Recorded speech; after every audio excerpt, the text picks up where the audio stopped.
সেনাপতিগণ আজ এই নিমন্ত্রণে না হইলে কোনো বিষ্ণুর মন্দির না হইলে তার পূজা কথাটা মনে রাখিস। যেখানে যেখানে বিষ্ণুর মন্দির হবে, যেখানে যেখানে তার পূজা হবে, এই হলো আমার আদেশ, এই হলো আমার আদেশ।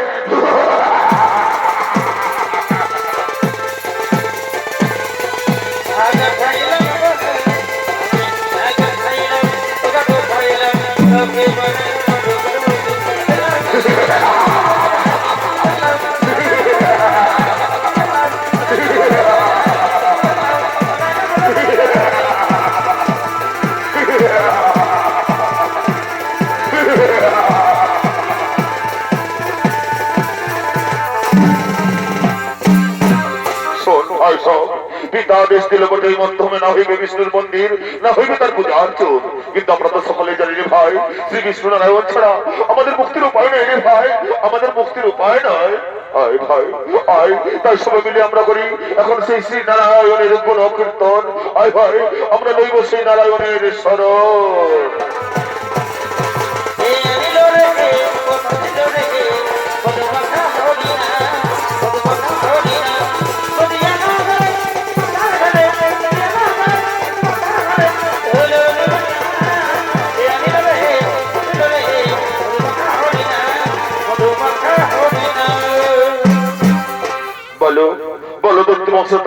সন্তানগণ কিভাবে তুমি মনে করেছো শরণ?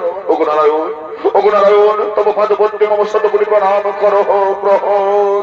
বলো বলো দত্ত মশাতগণ, কি উপায়ে আমি তোমাদের করিব দুঃখ নিবারণ? ওগো নারায়ণ, ওগো নারায়ণ, আমরা ব্রহ্মলোক ছেড়ে থাকি নারী অসুর করে আপনি আমাদের উদ্ধার করে নিয়ে চলুন প্রভু ব্রহ্মলোকে। শোনো শোনো দত্ত মশাতকালের সন্তানগণ, আমি না পারি বদলিত উদ্ধার তোমাদের ব্রহ্মার অভিশাপে অভিশপ্ত তোমরা যত সময় পাইবে মুক্তি ততক্ষণ পর্যন্ত থাকো এই কাল্যাণী রাজ্যে, করতে থাকো আমার গুণ কীর্তন।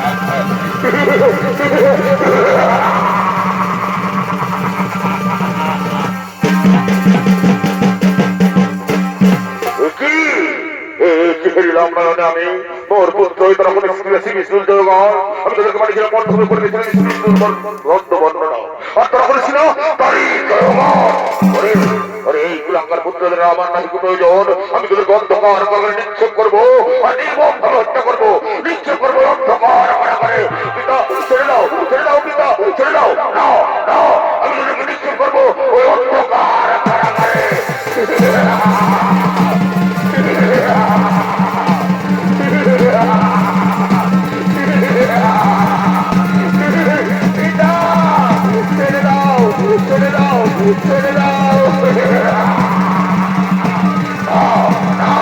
তোদের নিস্তরণে আজ আমি নির্মম ভাবে হত্যা করবো তোদের নির্মম ভাবে হত্যা করবো তোদের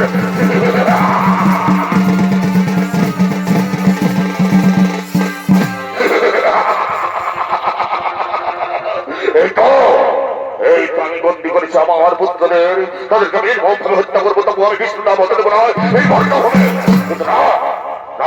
আমার চাই সে বিষ্ণু নারায়ণ কোথায় আছে সে অথম আমি নিজে হতে পারবো জীবন তাই করবো আক্রমণ